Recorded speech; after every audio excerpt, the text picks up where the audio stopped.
बच्चों, क्लास 10 का भारतीय भवन है। अभी नियामक ज्यामिति चैप्टर चल रहा है। प्रश्नावली 1 है। नियामक ज्यामिति का प्रश्न नंबर 12 का 1, 2 और 3 एक ही तरह का है, इसलिए मैं 12 का फर्स्ट सेकेंड अपलोड कर दिया है। अगर आप लोगों ने उसे नहीं देखा है तो 12 का अभी 3 नंबर अगर समझाएंगे तो समझ में थोड़ा नहीं आ पाएगा, ठीक है ना। इसीलिए मैं कहता हूँ जब भी मैं वीडियो अपलोड करता हूँ तो हर एक बार इसीलिए मैं कहता हूँ कि आप लोगों को समझ में अच्छी तरह से आ जाए, क्योंकि पिछला जो वीडियो डाला हुआ है उसे जरूर देखें। चलिए 12 का क्वेश्चन नंबर तीसरा के पास चलते हैं।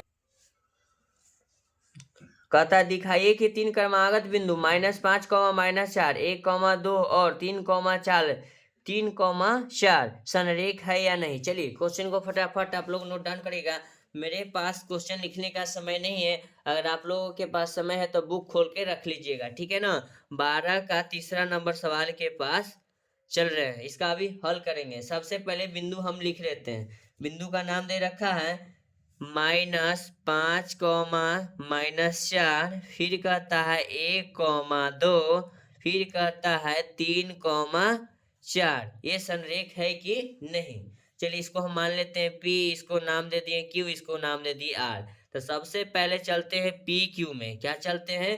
PQ में चलते हैं। तो P का मान हम ले लेते हैं। PQ बराबर है -5, -4, ठीक है। और Q का मान है 1, 2, 1, 2, 1, 2 लिखेंगे। तो इसका मान देते हैं x1, ये हो गया y1, ये हो गया x2, ये हो गया y2। तो चलिए PQ बराबर लिखेंगे। क्या लिखेंगे? PQ बराबर लिखेंगे रूट अंडर, क्या लिखेंगे? Root under x1 minus x2 का whole square plus y1 minus y2 का होल स्क्वायर। तो लिखेंगे PQ बराबर रूट अंडर, क्या होता है? रूट अंडर, ध्यान दीजिएगा x1 का मान -5 है, गौर से ध्यान दीजिएगा।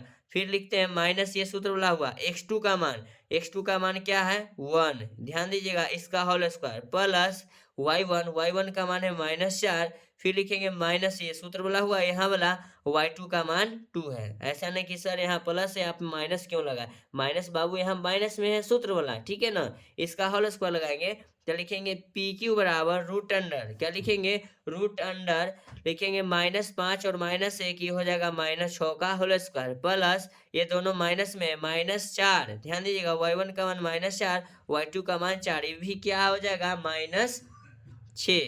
इसका भी होल स्क्वायर करना है तो लिखेंगे PQ बराबर लिखेंगे रूट अंडर 6 का स्क्वायर 36 प्लस 6 का स्क्वायर 36, माइनस गुना माइनस क्या हो जाएगा बाबू? प्लस। इसीलिए मैं हर बार कहता हूँ पिछले वीडियो के जरूर देखिएगा। पिछले वीडियो में जो मैंने अपलोड करता हूँ सब कंटेंट बताते चलता हूँ। अब तो बार बार माइनस गुना माइनस बताना तो अच्छा लगता नहीं, क्योंकि आप लोग 10 क्लास का स्टूडेंट है। चलिए 36 जोड़ेंगे 72 हो जाएगा ना।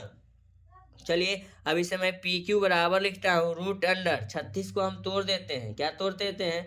4, 4 नमा 36, इसको लिखेंगे 4 गुना 9 गुना 2, 4 नमा 36 दूना 72। तो हम लिखेंगे PQ बराबर लिखेंगे 4 का मान हो जाएगा 2, निकल जाएगा 3, निकल जाएगा 9 का, ये रूट में रह जाएगा, ठीक है। इसका वर्गमूल निकाल दिए तो लिखेंगे PQ बराबर 3 दूना 6, रूट क्या हो जाएगा? 2। चलिए और अगला में चलते हैं। अब लिखेंगे QR, क्या लिखेंगे?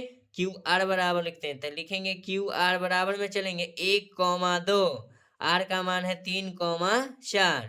ऊपर में ध्यान दे के लिख लीजिएगा आप लोग, ठीक है। तो लिखेंगे QR बराबर, क्या लिखेंगे?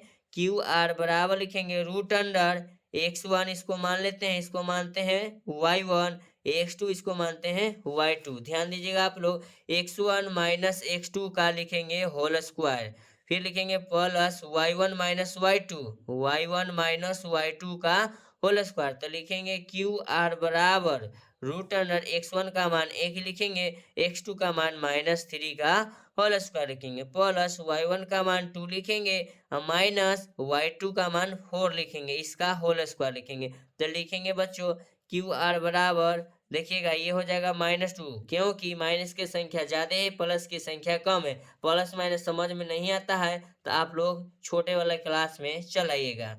इसका स्क्वायर कर देंगे प्लस, फिर देखिएगा -2 का स्क्वायर लिखेंगे, किसका?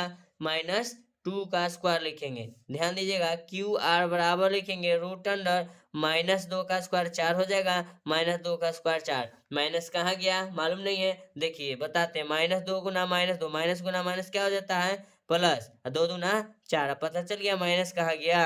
बराबर में लिखेंगे √8। √8 का मान आप लोग जानते ही होंगे। क्यू आर बराबर लिखेंगे 2√2। क्या लिखेंगे 2√2 लिख देंगे। उसके बाद इसका मान मैंने निकाल दिया, क्यू आर का मैंने मान निकाल दिया। एक और मान निकालना होगा आर और पी।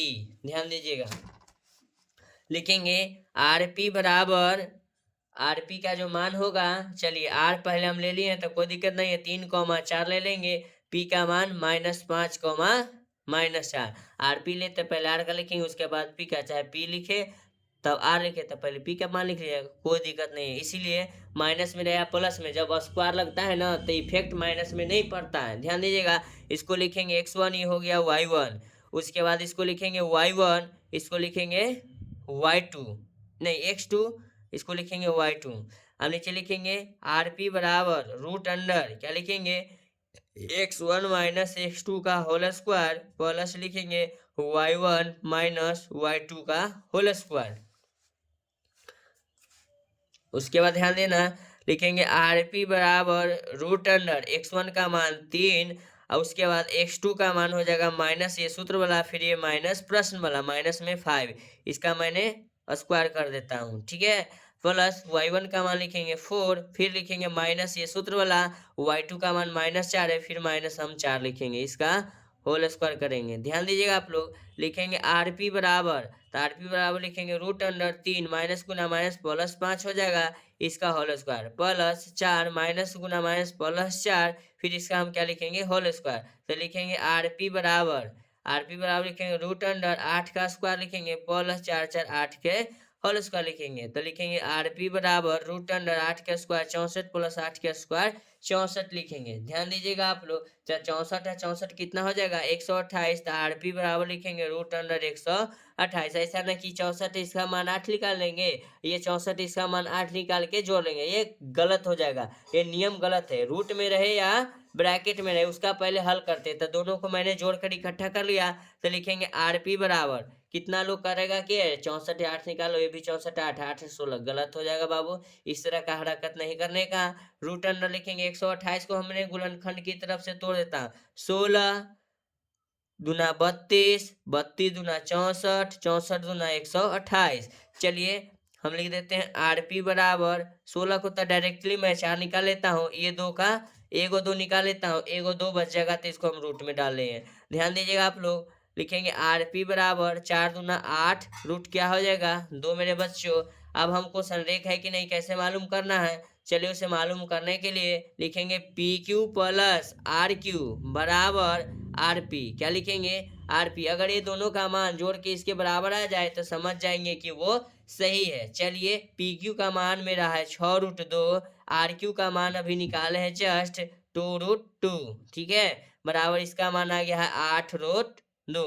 चलिए 6 × 2 कितना हो जाएगा बच्चों 8√2 हो जाएगा, बराबर में हो जाएगा 8√2। कोई दिक्कत कोई परेशानी नहीं, दोनों तरफ मान बराबर आ गया तो लिख देंगे सिद्ध हुआ। क्या लिखेंगे सिद्ध हुआ, हो गया।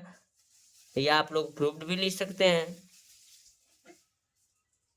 अगर वीडियो में इस सवाल का हल किया हुआ आप लोगों को अच्छा लगता है तो चैनल को लाइक करिए, सब्सक्राइब करिए। आपका एक लाइक मुझे मोटिवेट करता है अगले वीडियो को लेकर आने के लिए। ऐसा ही वीडियो को पाने के लिए मेरे चैनल पर बने रहिए और फ्रेंड हो उसको शेयर करिए ताकि वो भी इस सवाल का लाभ ले सके, ठीक है। चलिए फिर मिलते हैं नेक्स्ट वीडियो में, धन्यवाद। ये मेरा क्वेश्चन का हल रहा। चलिए आप लोग के सहायता के लिए मैं थोड़ा इसे एक बार एक्सप्लेन कर देता हूँ। चलिए आप लोग जरूर देख लिए होंगे। चलिए आप मिलते हैं नेक्स्ट वीडियो में। Thank you so much.